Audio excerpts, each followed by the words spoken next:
successful is useful in some way. It is a tragedy that people who are doing it may not be conscious that they're useful. They may be just thinking of profit, profit, profit as the bottom line, but they don't understand or enjoy that they're creating something worthwhile for the world, which they're anyway doing. Actually, I must say this, the first time when I was at the Economic Forum in Davos, people were almost resentful. Why is a mystic attending a business meeting? I happened to be at a dinner table with someone who was a leading computer makers of the time, and he asked this question, "Why are you here?" So I asked him, "See, what's your business?" He said, "We are one of the largest computer makers in the world. They got bought over by the Chinese some time ago." So I said, "See, whether you manufacture a computer or a safety pin, the essential business is human well-being. It's just that you've forgotten, that's the only problem with you. Whether you make safety pin or spacecraft, it's still useful to the people, that's the reason why it's in business. But you have forgotten, and because of that you suffer. If you were conscious of this, you would enjoy the process of doing it, and maybe you would do better things than simply doing something that after 25 years you will regret, or the world will regret that we did this." So business survives and thrives only because it's useful to people. So I don't believe that you have to be socially conscious on top of it. If you're not conscious, you won't survive. That's how I see it. It's just that they may not be enjoying that. They may not be enjoying that they are making a contribution to everybody's life on a daily life. I think they becoming conscious of that is important, so that doing business doesn't break people in the end. That success is right now breaking up people.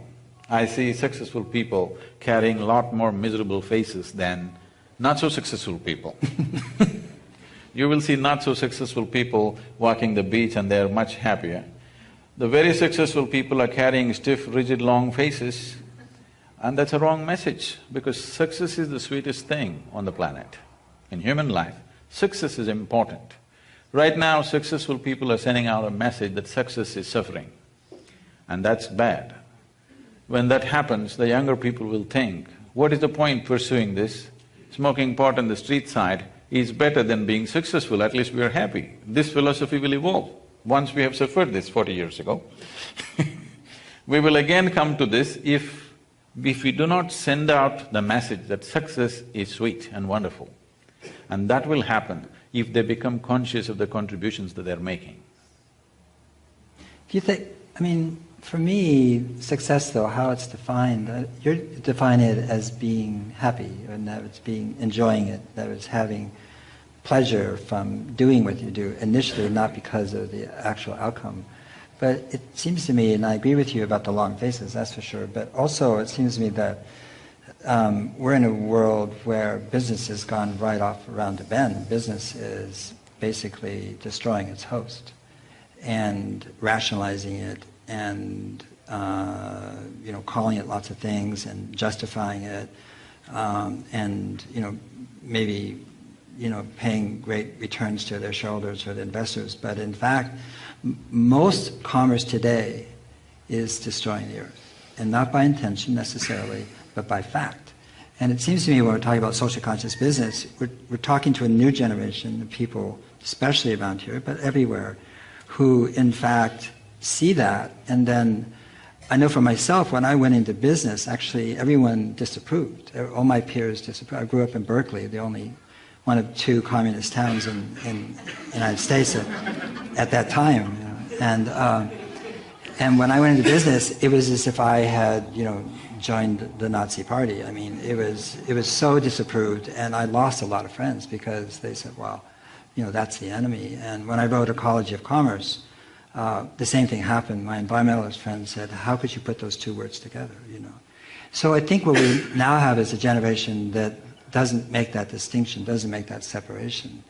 And for them, what they have to deal with is a investment community. We talked about venture capitalists, a community of or a ethos, if you will, in commerce that is about speed, It's about growth. It's about, it's not about the very things that you're talking about. And it seems to me that we're trying to restore, and I think what is happening is people are trying to bring back this thing, the social, the societal, the local, that is to bring business back to us, which is not out there and not on the stock exchange and not something we read about, but something we interact with, something that actually does not only make us happy as the business people or the entrepreneurs, but actually makes other people happy. And I think that's hard to do right now because of the pressures. See, $1 that's floating around, there are too many people trying to eat from that $1 that's floating around, okay?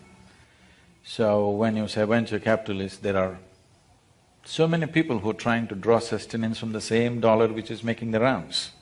So when there is investment like this, being socially conscious, doing something which is not all about profit is difficult. People may talk about it, but when it actually comes to action, it'll become very difficult because the pressures of generating something for that many people who are eating out of that dollar becomes a certain process. Absolutely. And about you losing your friends. I made new ones, don't worry. Because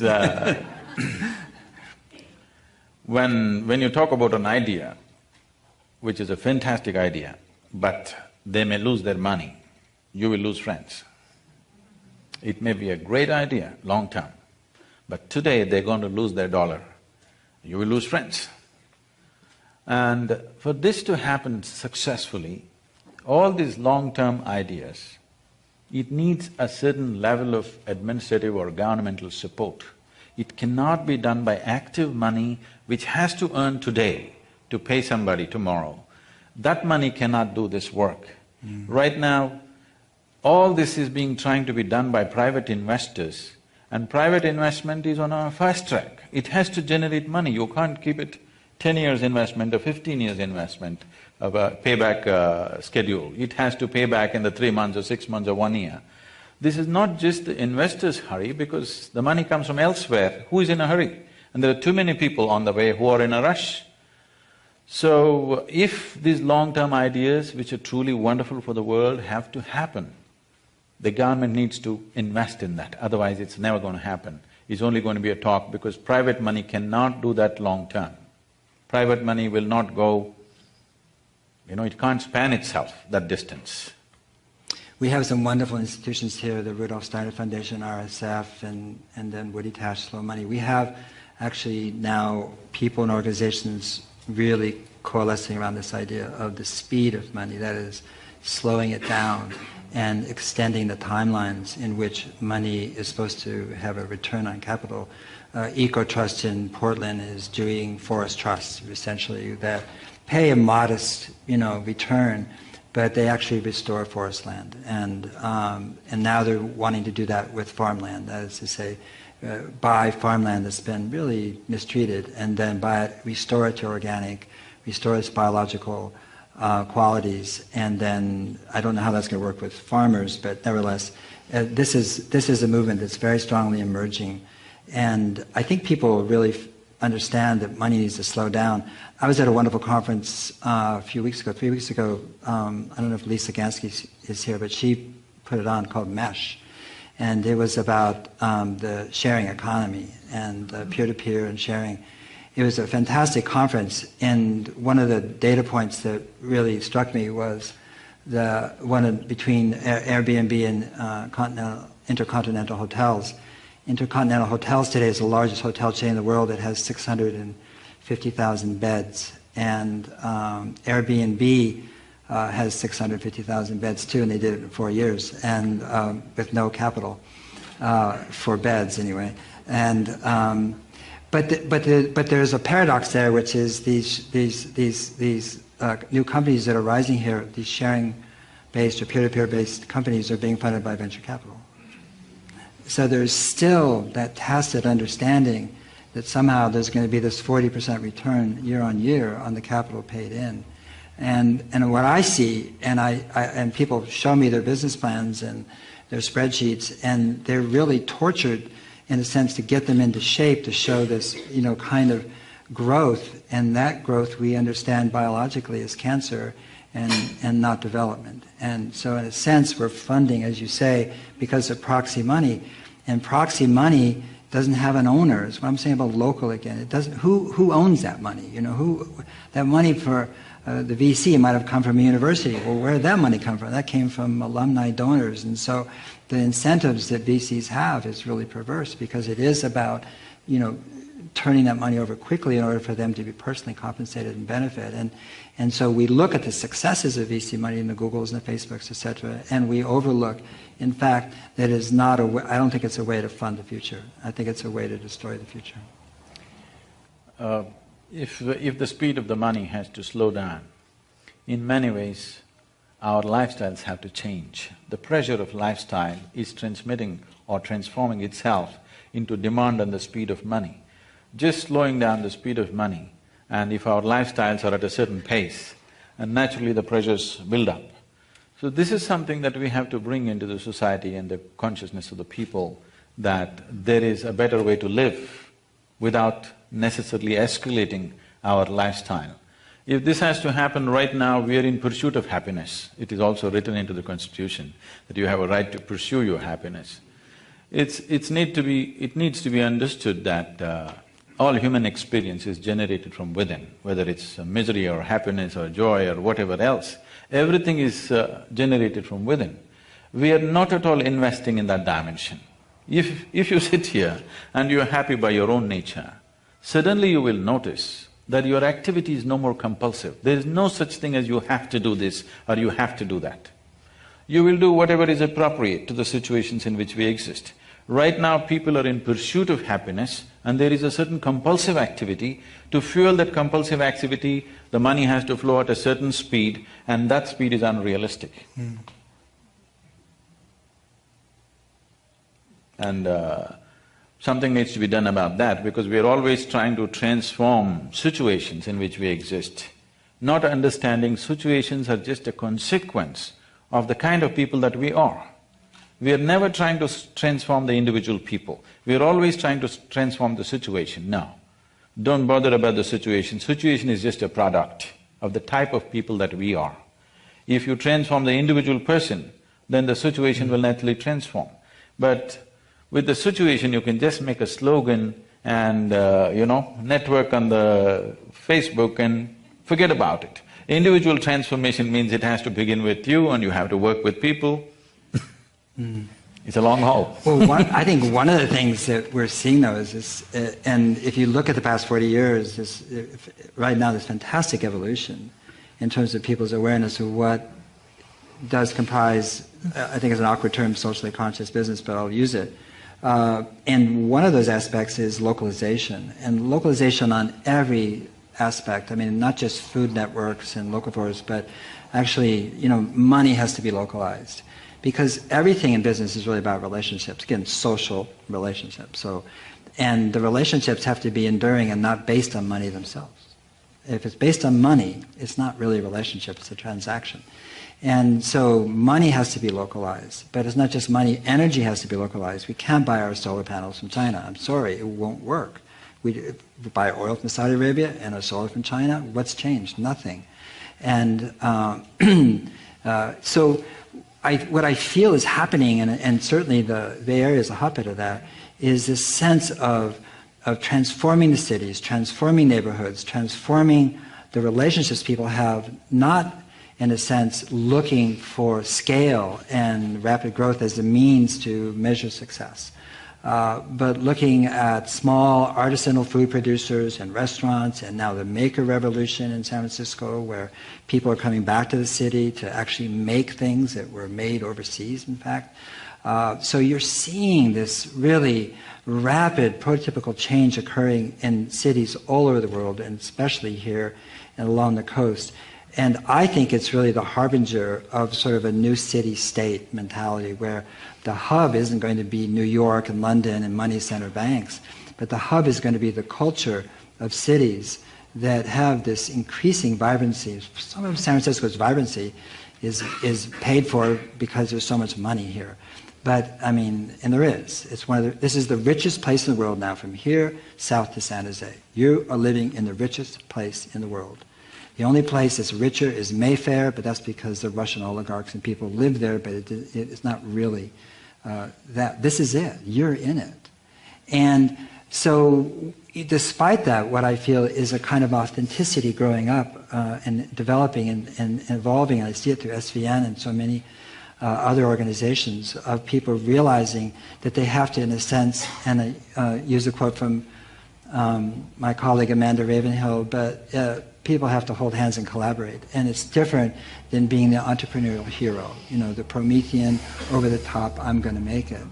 And that's what I see starting to emerge. And I think that's a very, very happy, helpful, joyous even sign that people understand that, and that it's not dropping out, it's dropping in to what is humane. And as I've said, we need more humane beings. We have too many maybe people on the planet, but we need more humane beings. And you become humane by the way you connect to each other. And so in the end, to me, it's about falling in love. And so what is socially conscious? It's falling in love with your family, your friends, your community, with the place you are, with all the critters and creatures that live there and so forth. And once you're in love, what are you going to do? You're going to protect, you're going to nurture, you're going to, and you're not going to go off on a bender and try to make, $1 billion. Yeah, that's a very popular answer that I'm going to disagree with.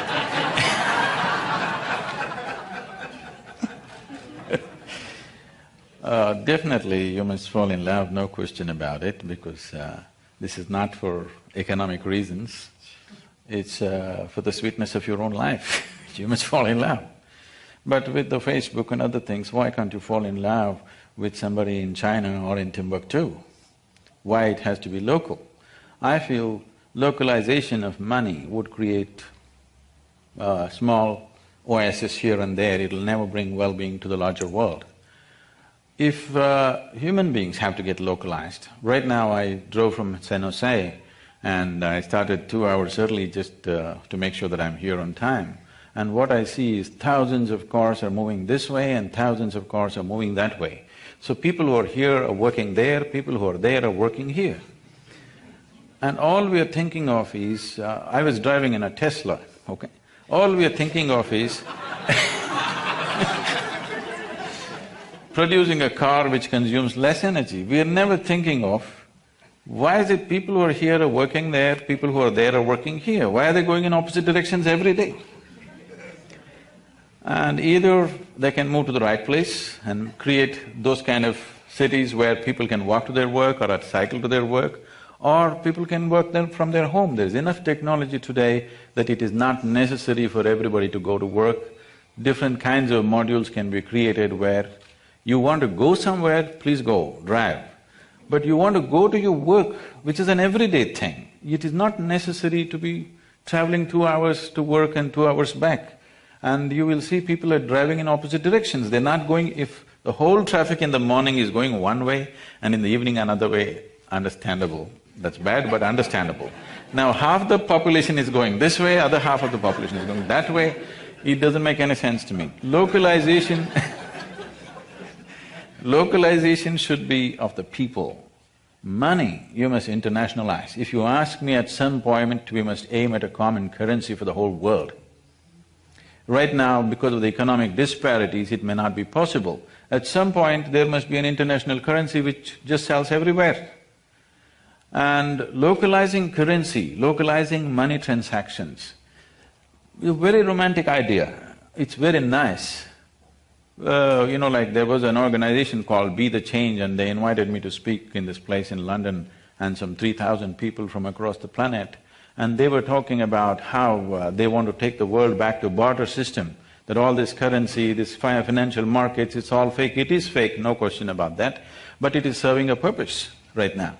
The problem right now is, before money becomes a productive process, in the pre-productive process itself, people are milking it hard, right there. Yeah, I think what I'm talking about localization is the banking system itself. And right now, I got an offer from Bank of America to change my mortgage, and because it's at 4.5%, and you can get mortgages for 3.375. And I thought, well, I'll just call them up first. I have a friend who's a mortgage broker, but I called the bank, and I got on this voicemail hell forever, and this and this and this, and I was talking to somebody in India.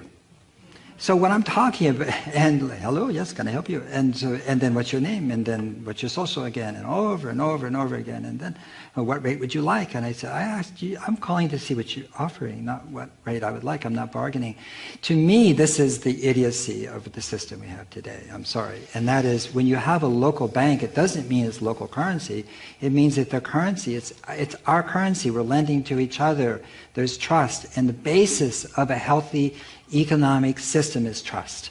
And there is no trust in the system. And the trust is gone. And we are being algorithmed and objectified by our banks, by our search engines, by our social media, and we're being studied and computed and recomputed and marketed to. We've all become objects to these huge institutions. And as Jaron Lanier talks about, the people with the biggest server farms and computers are winning, and they're concentrating capital. So when I'm talking about localizing, I'm not talking about barter systems, I'm not talking about, let systems are fine, local exchange systems are fine too, what I'm talking about is relationships. Relationships, it means something. So when you call somebody, they say, oh, hi, how are you doing? And what do you need? Oh, let me get back to you, or whatever.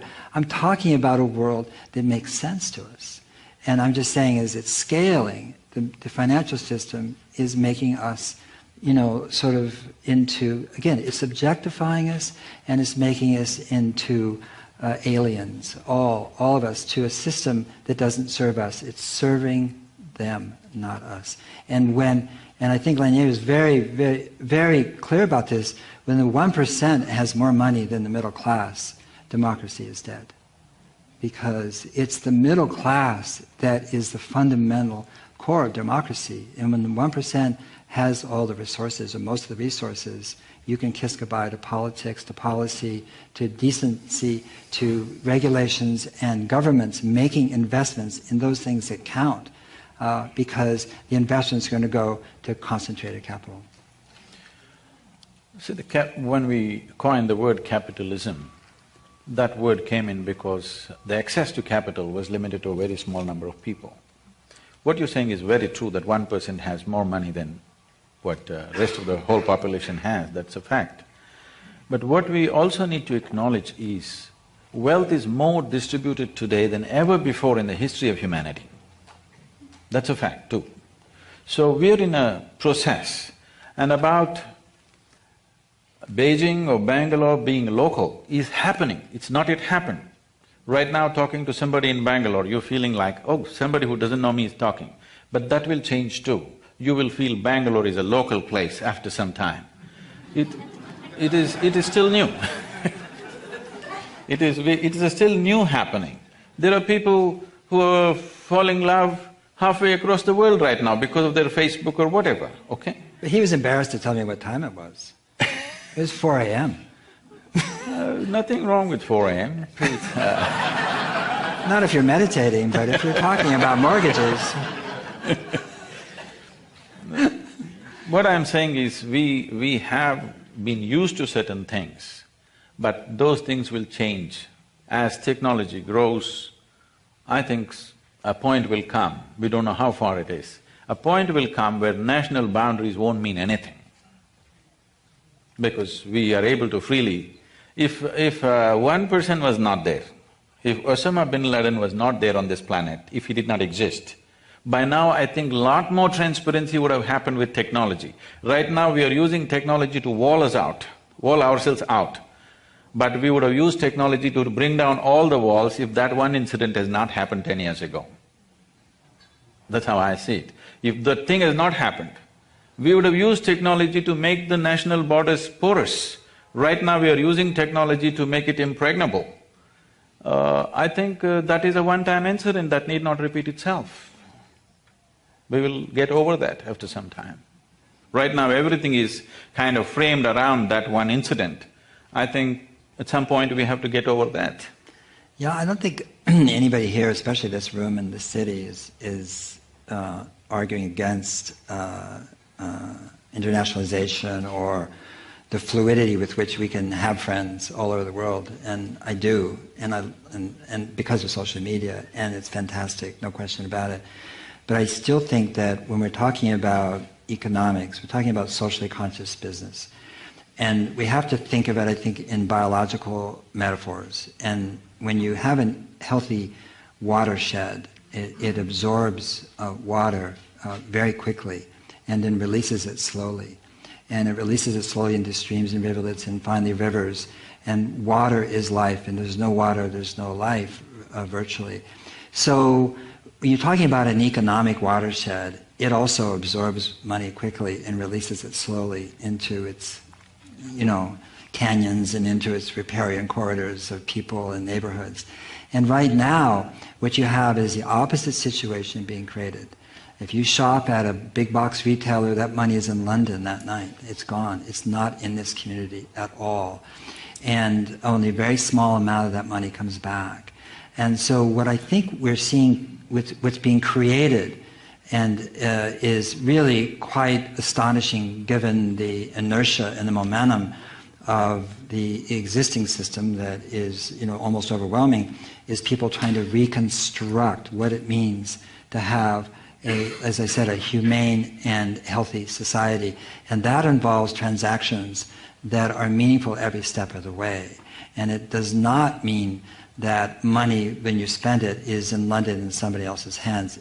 I agree that it'd be really wonderful to have a common currency, no question about that, because it's politicized and used, and there's currency wars, and people pay the price for that, and that is unfair to them. But that commonality of currency doesn't mean there can't also be, on the other side, a real rich economy at home. And that depends on people and on relationships, on institutions that are rooted in their communities and not rooted in money center banks in New York that don't give a fig about our lives or who we are or what happens to us. So when we started creating this World Trade Organization and things like that, the idea was to make the whole world into one single marketplace, not have different levels of markets. We have invested too much in that direction. But to get there, the journey is long. To get there are a few unpleasant steps that we have to take. When unpleasant steps need to be taken, when I say unpleasant, uncomfortable steps for ourselves, when we have to take it, if we turn around because it's uncomfortable, then the price will be even bigger. And the question of local markets existing by themselves, they'll invariably happen for certain products. But the larger financial market, if it is not leveled out, the disparities will continue, distrust will continue. Right now, the way the nations are operating is never with each other, always against each other, one against the other. When big forces continue to operate one against the other, the expense of it is too much. The expense of two or five different groups working against each other in the world is so high, the economic benefit will not reach the people, it is all spent in confronting each other at many different levels. This is a very complex confrontation. And the deputy vice chairperson of the Bank of China, I was having a conversation with him. When we went into the mechanics of it, it all comes down to enormous distrust from one nation to another. If that one thing is brought down, if more sensible leadership which reaches out, leadership which will not think there's a big difference between this and that, somewhere we have to meet and operate. The only reason is because there is economic disparity. If you try to level it, people who are up there have to come down, that is not possible. You have to bring up the other people to some reasonable level before we talk about leveling it. I think we are on the process. It is just that what type of people are handling these situations is the only question for me. I agree. If we transform the people, the system can work even now. Well, one of the wonderful things I heard on the MESH conference is a new company called Ripple, and Ripple is, I think it's going to bypass the money center bank. I think the people I trust are the ones who are going to bypass the government and the money center banks and the seats of power. And that's what's so beautiful about the internet, about social media, about Facebook, about what's going on, is that I think we can create a currency, a common currency, and bypass the whole 9 yards. And I'm really looking forward to that. And if people within that want to create a local currency, they can do that as well. So it's not either or. But for sure, I don't really want to wait until they figure it out in the banks in Switzerland, in Germany, in London, in New York, in Tokyo, in Hong Kong. What I love about what's going on right now in business is that people can bypass, in a sense, the traditional institutions that have basically that benefit from distrust almost, and use it to their aims and use it to their end and so forth. Deborah, you're going to come back and open this up to the audience? Yes, yeah. All right. Thank you so much, Sadhguru and Paul. Weren't they wonderful?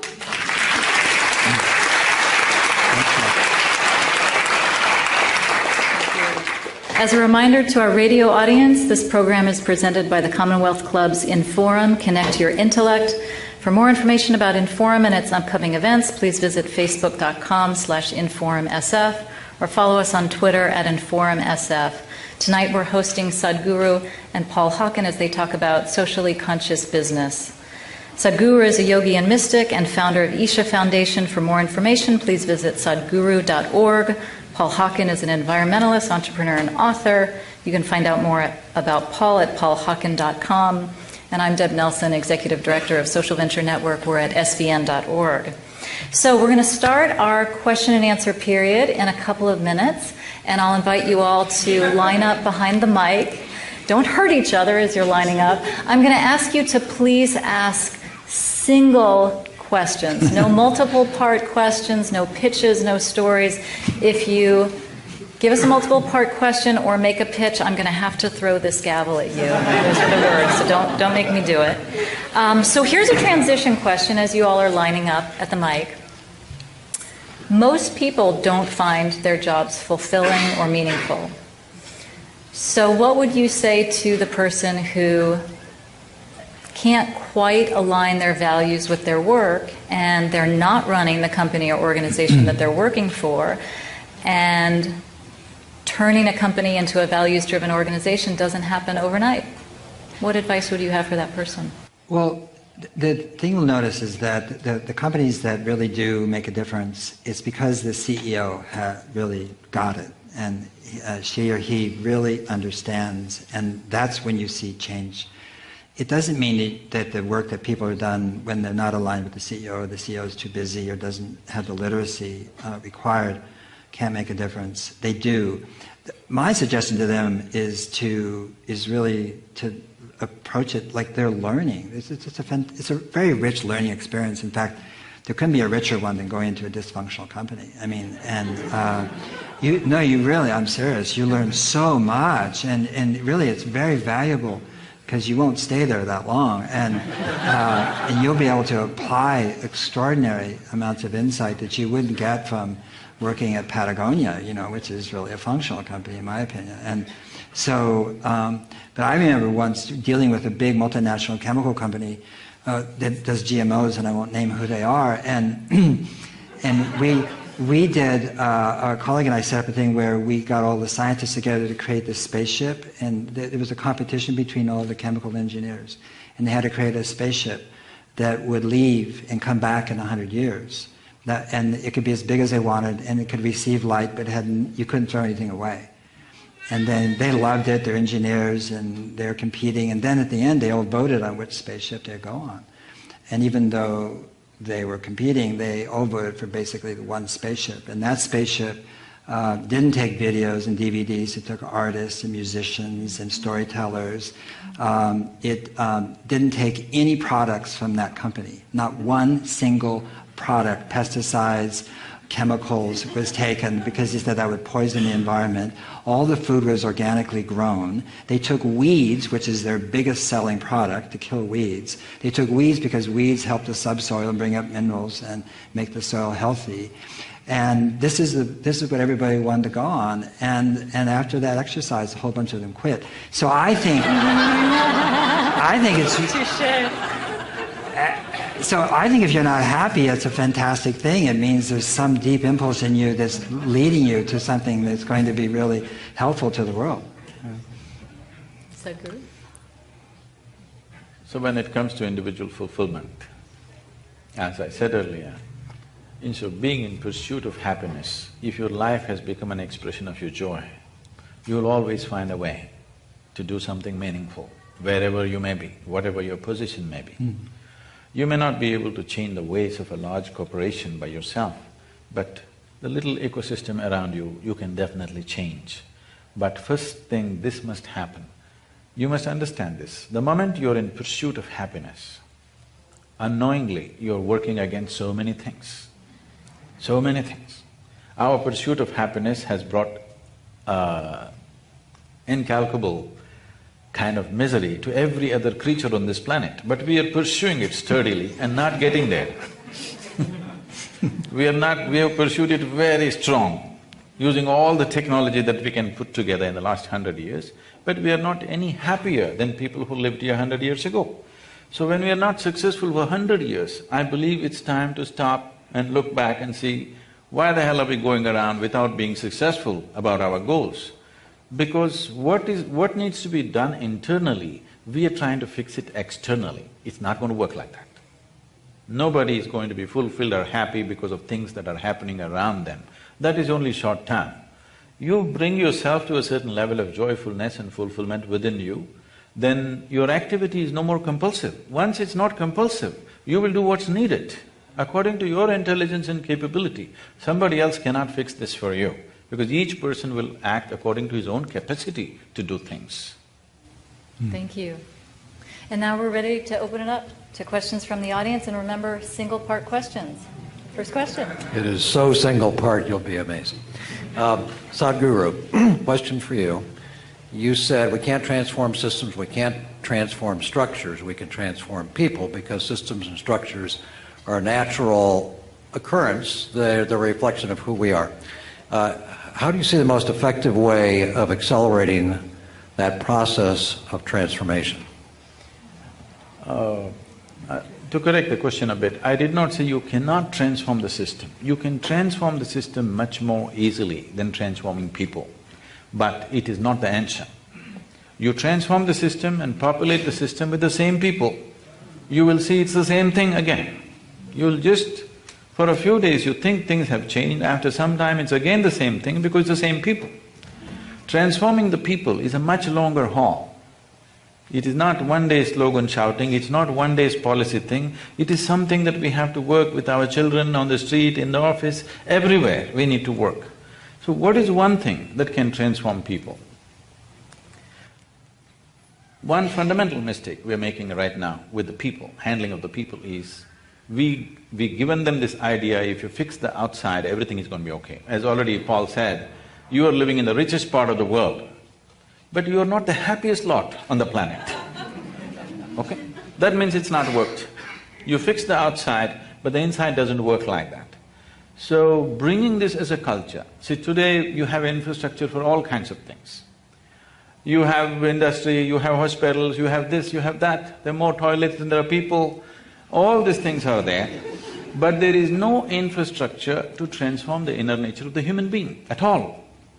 Hardly anything, it's almost zero. 150 years ago, almost 90% of the people who lived in this country were illiterate. Today, literacy is almost 100%. How does this happen? Because the schoolrooms were built, isn't it? You build the necessary infrastructure, so the rest happens. For the inner transformation of the human being, there is no investment at all. Private, little this and that. There is no large-scale development of infrastructure. As a part of this, we built the largest meditation hall in the Western Hemisphere in Tennessee right now, because this infrastructure needs to come up in big time, where people are focused towards their inner transformation. Otherwise, as there were illiterates 150 years ago, right now there's an illiteracy about how to handle myself. When you yourself are an issue, believe me, everything in the world will be an issue. Thank you. Next question.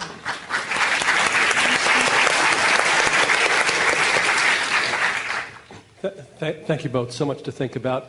Paul, at the beginning you talked about socially responsible businesses not being something new, but going back hundreds of years. And when I think about companies like Quaker Oats and A&P and the others that you mentioned, I'm back to Tom Robbins' question of how do you make love stay? What enables companies to stay in that founding spirit over long periods of time when the ones you mentioned none of us would think of as particularly socially responsible? How is it kept and how is it lost? That's a really good question. I'm not sure they can because Ari DeGusse at Shell did a study on businesses, corporations that were over 400 or 500 years old. And the question is why? How did they get so old? And what he discovered was that if you had a being goal instead of a doing goal, then you could adapt and change because it was about who you were, what the company was in the world, as opposed to a rigid sense of what it does. But very few companies have survived that values orientation in terms of over decades or even centuries. And like I gave Heinz and Quaker Oats as examples because we don't really think of them. Maybe Heinz a little bit more because we know Andre Heinz and he's such a cool guy. But not really. The company itself and Quaker Oats is gone. And so I think that I think we have to understand that businesses are just like anything else. They grow and live and die, and it's okay. That they have a life. That is over. I do want to say that what I love is how social conscious businesses are morphing and changing and what they think about. Outside, you'll see some drinks called Rebel, which means roots, extracts, berries, bark, and leaves, and it was started by David Batstone.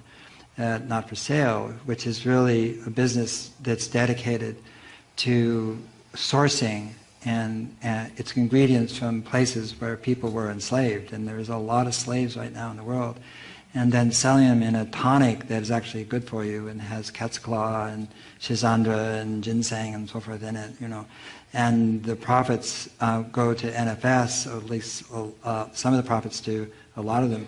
And I want to say, and this is just a shameless plug, that the person who created it and the CEO is my son. So, but it's shameless in the sense that, he did so much better than I did when I started my first business. That's what I'm saying. And so there is this, I feel like there's the literacy about how to go about doing socially responsible businesses is just exploding. But how you make them last over time, I don't know if there is a way to do that, except when you do see a business that has a really strong culture, like an IBM, it means there was one charismatic, in the best sense of the word, CEO, who doesn't necessarily be the founder, but usually the founder, who set a kind of created a state of in that company that just persists way past his or her death and into the future. Thank you. Good evening. Sadhguru, welcome to San Francisco. Thank you for sharing so much wisdom with us this evening. My question really goes to the question of motive. A lot of discussion between the two of you about consciousness and so on.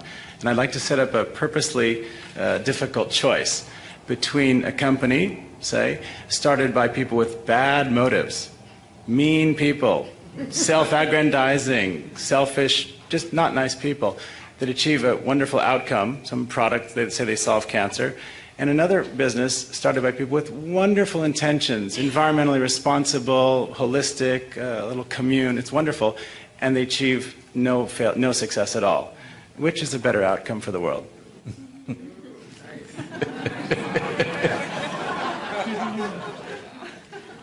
Now, when you do a certain activity, economic or otherwise, the most important thing, the most important aspect of any activity is to do it the way it works. If you do something that doesn't work, that's nonsensical activity.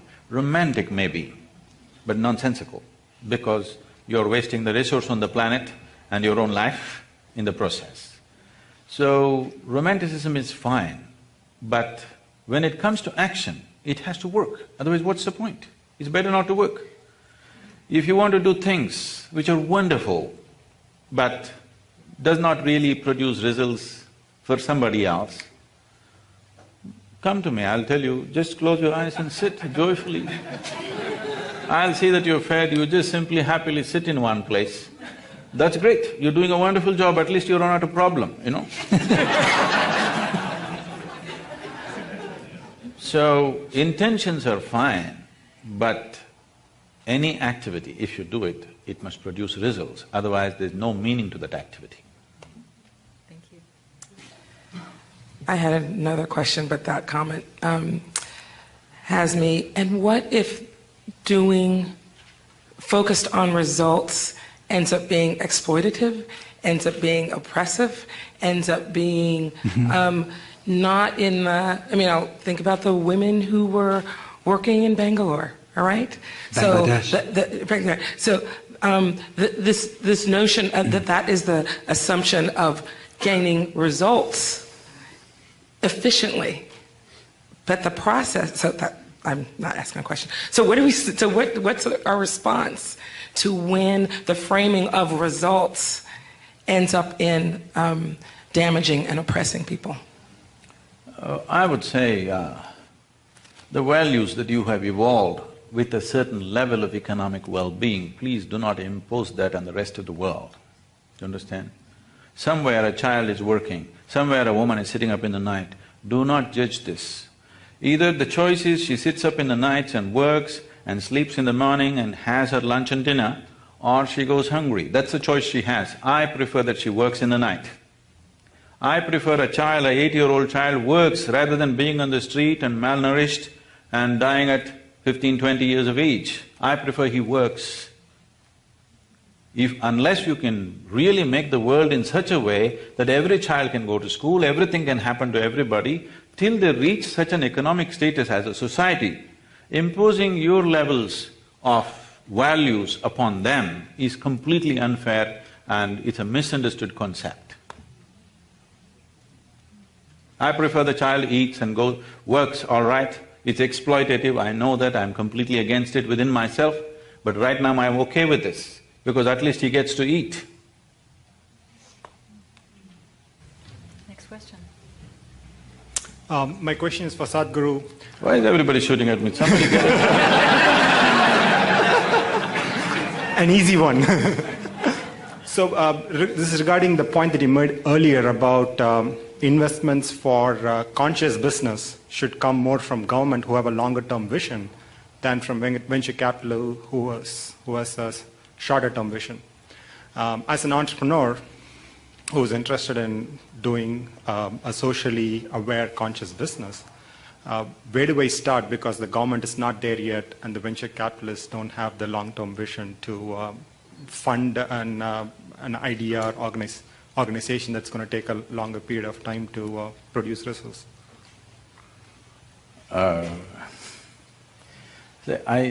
Paul used some other term, I forget, but I would use the term, it's pressure money. The money is under pressure. This money you cannot invest on aspects which need a long gestation. Right now, almost every socially conscious or environmentally conscious business is dependent upon technological breakthroughs. Technological breakthroughs are always on indefinite gestation, okay? There is no such thing as, tomorrow morning we'll have a new technology ready, there's no such thing. It may happen tomorrow morning, it may happen 10 years later, nobody is certain about that. That will not come that way. Just because a few things have happened that way, it doesn't mean everything will happen that way. Technology doesn't come at will. It takes so much to happen around, you know. Nobody knows when it'll come. So this pressure money, which is on pressure, that it has to produce something on a daily basis, that money cannot serve that purpose. That's what I meant when I said the government has to chip in for these kind of things. Now that you are an entrepreneur, you want to do something ecologically sensitive and this, there are many opportunities to do, unless you're thinking of a breakthrough kind of stuff. If you're thinking of a breakthrough kind of thing, either you can join up Paul's company at a lower salary, or you can join up Isha Foundation, free, it's on a voluntary basis. You can choose. Thanks, I appreciate that. You'll be getting a lot of applications. Paul, did you want to add to that? It's difficult. I mean, it's exactly, I think, why we have this whole meeting tonight, I mean, this conversation, is that it's difficult to do the right thing in the world right now. Not difficult to feel that you want to do the right thing, but to actually implement it right now. And especially when it falls in the cracks between, something that's small and you don't really need much capital and something that needs a lot of capital paid in. And the sources of those capital tend to be money under pressure. It's not the people are bad, the VCs and nothing like that. It's just that they're under pressure and from somebody else is under pressure, and the pressure goes to the company, and then you start to make decisions in a way that you perhaps wouldn't. And so I don't think there's any answer for that. And we don't have a good record in this country of governments actually making those decisions, investments. We actually have a pretty good record, though, in this country, and as other countries do, in the government investing in research and development. And I think that's where the government should go. And more money to education, more money to universities, more money to institutes that are doing legitimate research, and then they can figure out how to commercialize it and who to license it to. That makes a lot of sense to me.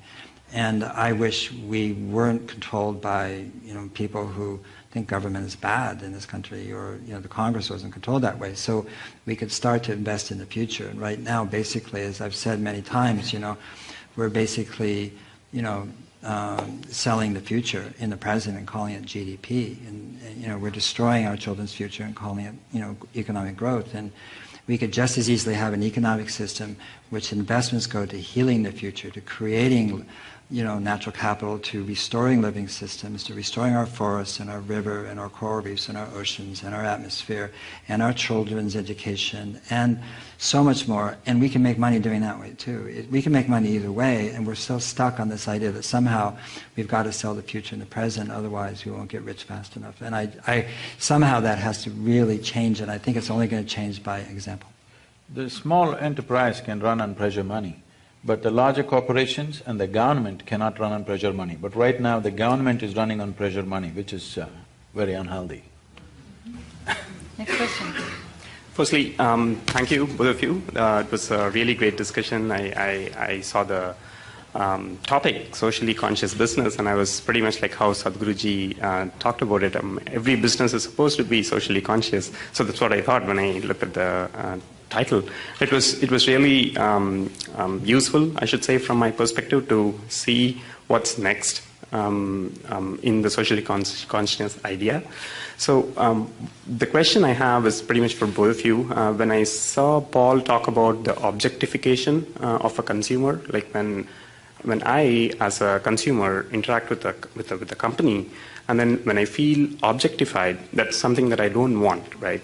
So when we see a business should be socially conscious, there are some things that we have to put in as a vision for the company that comes from a consumer's perspective, right? Like what other things do you think would the consumer want that would make a business socially conscious? I've always felt that I've only done businesses where I want to be the consumer. So I don't think about him or her as somebody other. And I've been happy to create businesses where in fact, really, I just thought there'd be a few customers, and in fact, there were just a few. My great grandfather started his first company just right here in New Montgomery and Market Street, and in 1849, and he specialized in books in German and French on Catholicism, and in 1849, and he went out of business. And started a long history in my family, and went down and became a farmer in Silicon Valley, and I wish he had kept the land. And so I think that to me is you want to be the customer, and then you're never far away, you're never studying the customer. It doesn't mean you don't listen and get feedback and work with your customers, but I feel like the way to grow is to start small, and in that smallness you can make so many mistakes, and that's the problem with rapid money, is that mistakes become too big. And when you're small, you actually want to make mistakes, because then you're in a rapid iteration, rapid learning mode. And what we need in this time of enormous transition and change is failure. We need rapid failure. We need lots of failure. And we're in a society that basically marginalizes failure and lionizes success. It's fine to lionize success and wealth, but what we actually need to do is be experimenting, trying this and trying this and trying this, because we really have to make huge changes in the next 20, 30 years in order for us to have some semblance of a civilization at that time. And I just think we need a way of looking at money and looking at a relationship where we actually, as they say, exalt and praise failure right from first grade on. And we need to create a culture where trying things and experimenting and learning is exalted. And I hope that's the change that we can bring forth. And I don't know how we can do that between government and big money. I think we do it with each other. I think foundations, which are so important, in terms of contributing to NGOs and civil society and so forth, they too have to get rid of this fear that runs their boards, like, oh, we made a bad grant. I hope so. Make another one, and another one, and another one. Oh, we found something that really works. Now put some money into that. So that's how evolution works. And we now are devolving. We're not evolving in many respects because all the big money wants to follow, basically, big money.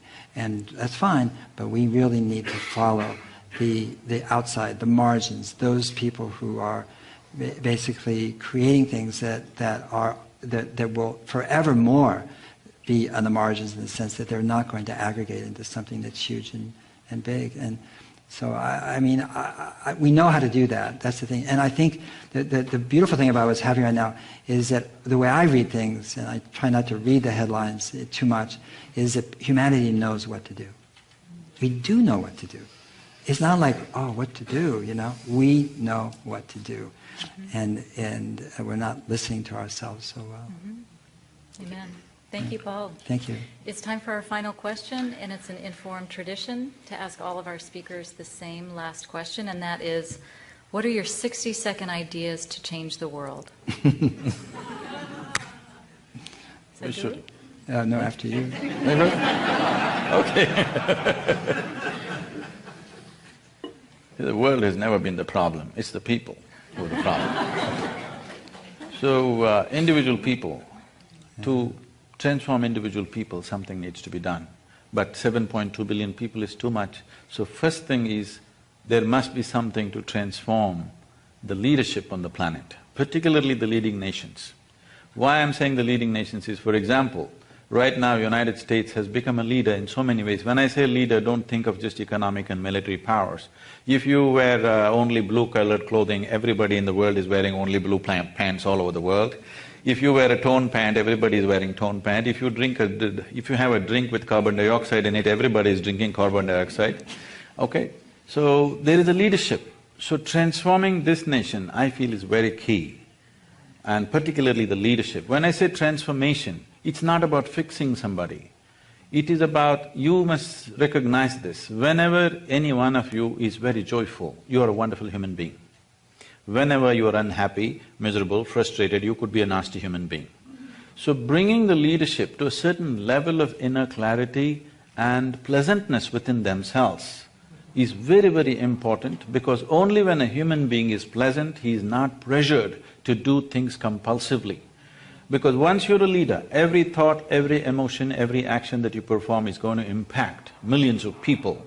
So, if your work is important, who you are needs to be worked at. If this one work we do, that the leadership on the planet at least becomes meditative, a little bit turning inward, if this happens, tremendous transformation will happen. When somebody asked me this question in the economic forum, one thing if you can do, Sadhguru, we can do for you, what is it? I said, get me 25 people for 5 days, I will transform the world within 3 to 5 years. Who are these 25? I named the 25 heads of state. Give them to me for 5 days, you will see the world is definitely transformed within 3 to 5 years, because they can change the world. You can start bottom up, but that's a long process. Do what you don't do. I think you must look at yourself very carefully, because the children are picking up everything rapidly, and they'll exaggerate everything that you're doing. So, one foremost thing is, at least make yourself in such a way that you would like to be. Somebody may not approve, it doesn't matter. At least you made yourself in such a way that you like the way you are. Gurus, no, women will not make good gurus, nor will men make good gurus. Unless you know how to be beyond the two, you can't be this. If you're a man or a woman, if you're stuck with your gender, then there's no chance of being a guru because you're looking at the mechanics of life in a completely different way. You're just looking at life as life. All the problems on the planet is simply because everybody has their own mission. And these missions are creating variety of conflict. If all of us sit here without any mission, mission means an assumed position of importance and agenda, individual agenda.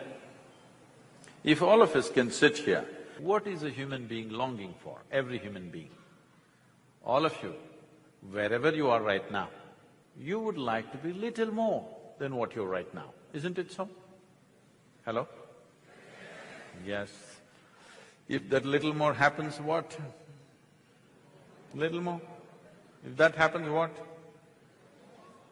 So it looks like in installments you're going towards something. How much more would settle you for good? Let's look at it right now.